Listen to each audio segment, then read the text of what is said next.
How's it going, guys? Welcome back to the channel. Now if you haven't seen our latest videos, of course we did the UTV assault, plus we had some shenanigans with the new quad that we bought, but we're coming in the winter.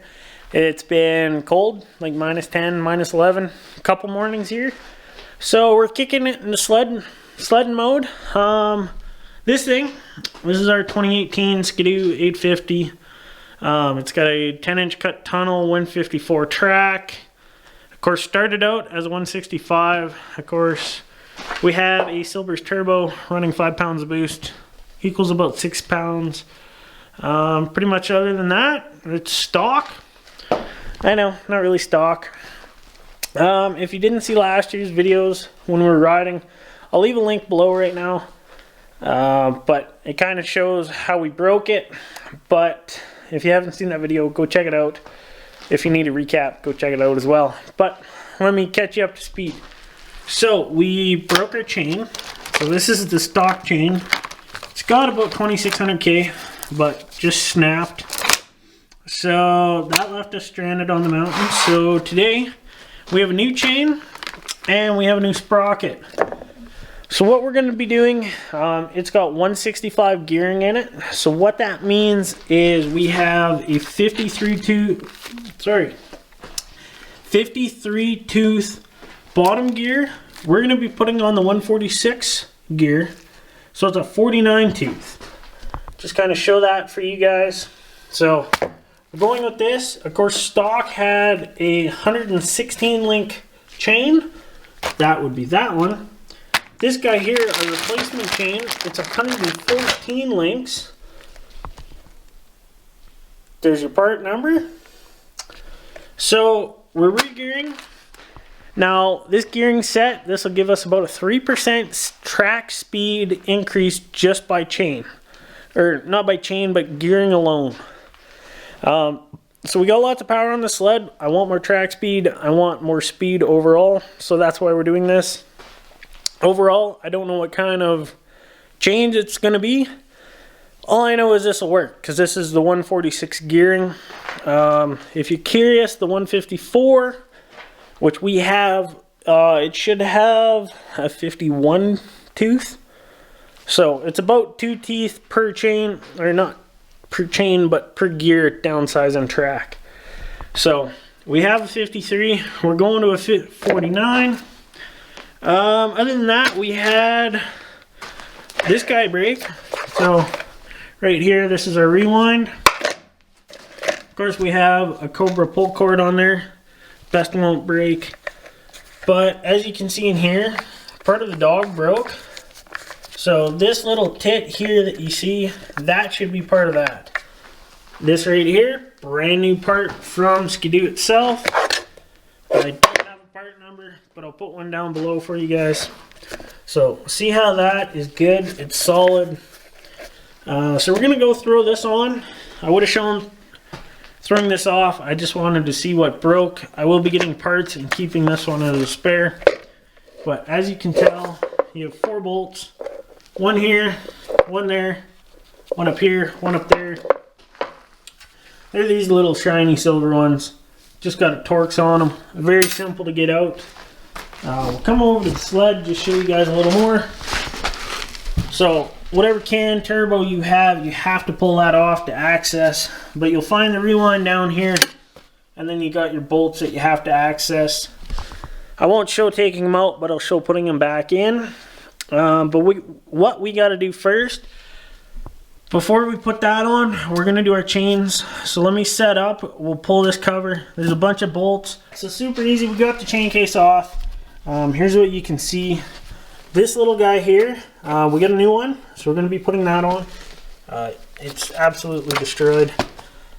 But yeah, when the chain snapped, nothing really got damaged. So we got lucky on that.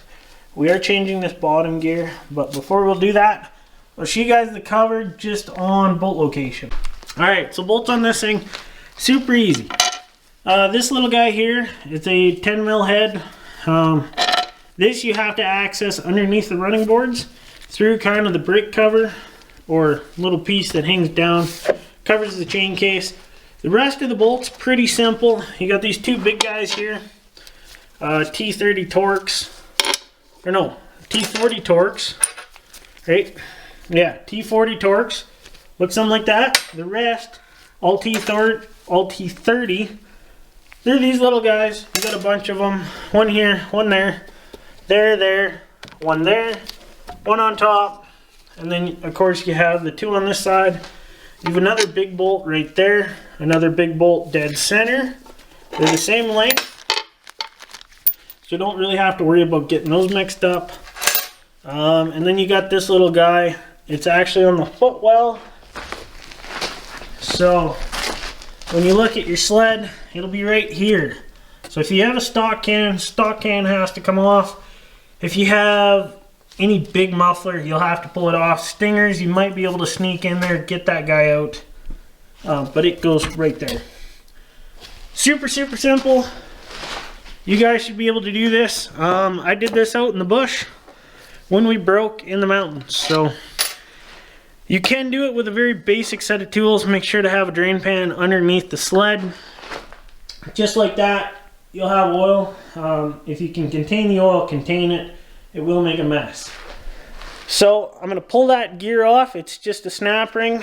I use a pair of snap ring pliers. I'll try and show it. We'll pop the gear off. We'll put the new one on and new chain. And we'll get this sucker back together. So I'm going to try and do this one-handed, but get your snap ring pliers. Have them on spreader mode. You grab this. It should be fairly easy. Just like that. Get your snap ring off. Do not lose that. Ruin your day. After that, this gear slides off by hand. There you go. Now remember, make sure the numbers are out. There's no markings on the inside. There is the numbers on the outside, so keep that out. I don't believe there's any difference, but just in case, that's the way it is. I'm going to change this little slider piece, brake clean the hell out of this, and then we'll get to putting it back together. So I just figured I'd show this before I put them in. Here's the difference between the stock 53 tooth. Here's the new 49 tooth we're putting on. So, a lot different design. This gear is actually very heavy compared to this one. So, definitely stronger, but it looks good. The splines are good. Here's our new chain. Let me throw these on the sled. Alright, so I went ahead, I changed out this slider. Super easy. Here's the old one. It does only go one way. It's tapered. People have issues with these little snap rings, E-clips, whatever you want to call them. They're really easy. Just use use a screwdriver, pry it out, and then just use a pair of pliers, squeeze that back in. But you want to have your adjuster backed all the way off.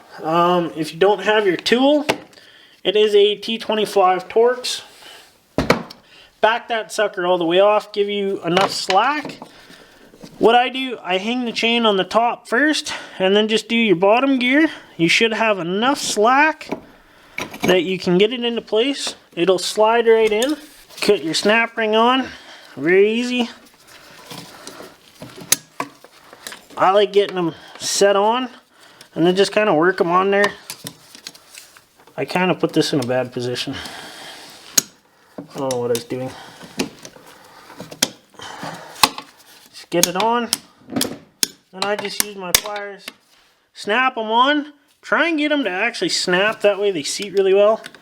And then just try and spin it. It's nice and tight. Now you know it's in place. So that chain is on. That is as easy as that is. So now what we're going to do, we're going to adjust this up tight because we can visually see it. Just going to use our drill here, cheat a little bit. So you can see that moving. And now what I'm going to do is I'm going to just rock the clutch back and forth, and we'll take the slop out. So just rocking the secondary. See how there's very little play there? That's what we want. So just adjust that by hand, adjust by feel, but that pretty much right there.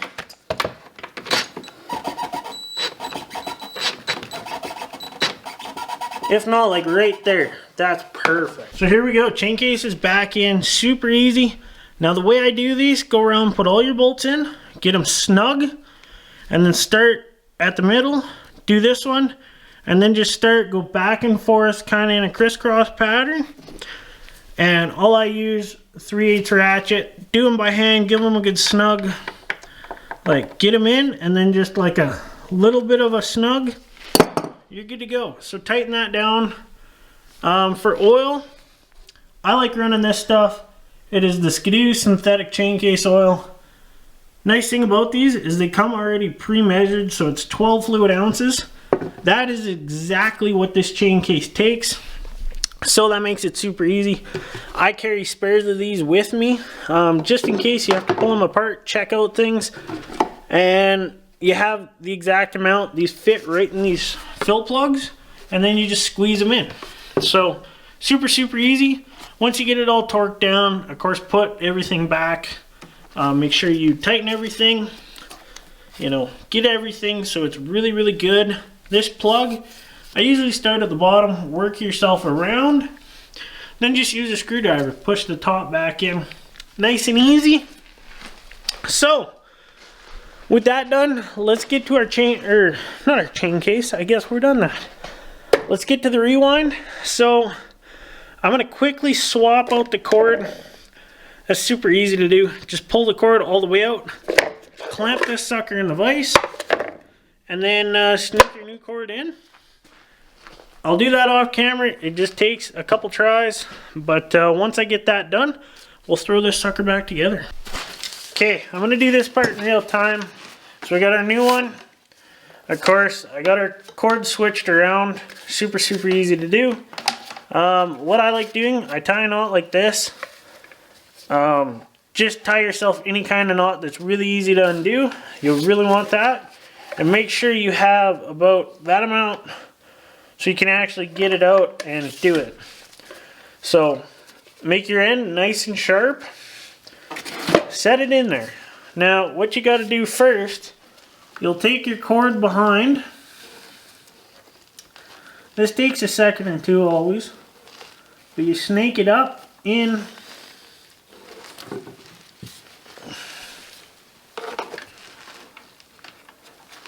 And then you gotta watch and just sneak this sucker through.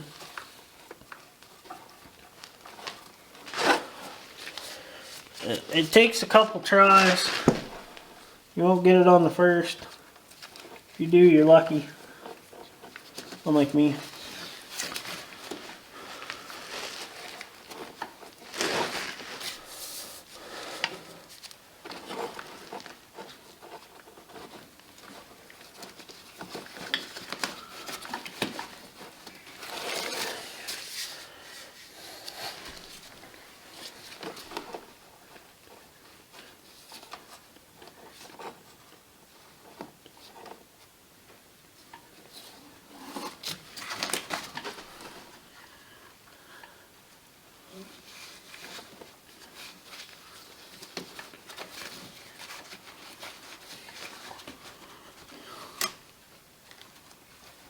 To get it close, use both hands. And there you go. So you got this rope through. Now before you mount this, you want to tie your handle on. So put your cord through. Tie whatever knot you love. I suck at tying knots, so don't do what I do, but make sure it's tied on. And then we'll go ahead, we'll bolt that in. Now there's two ways you can do this. You can either leave that knot that you tied in there. I take it off, just let this sucker go. Put this up on your handlebars. It gives you a little bit of slack. And, you know, just adjust it in there kind of as you go. This is going to be really hard to film, but I'll try to do my best for you guys. I'm sorry it's kind of bad, but you'll take, you're going to slide it in the top first, and then the rest goes in. So it's going to want to rotate on you. That's fine. You'll just have to fight with it. Get it in the spot.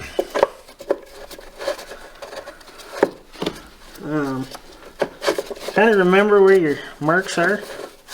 That helps. And you'll line it up. You'll put it in. just do that. Okay, so I've gone ahead, I've got this bolted on. Now, one of your bolts goes through here, one bolt goes through here, the other one you can see there, the other one is right down here. There's a little dip in this brace, that's where the bolt goes. So, once again, get them all in, then snug them. Pull your rope out, because you'll have a little snack there. Take that knot out that you tied. And now, of course, take your handle. There you go. It should pull back in. But, there we go. It turns over. So, that's how you know you're good. Like always, thanks for watching the video. If you like this video, give us a big old thumbs up. Subscribe to the channel.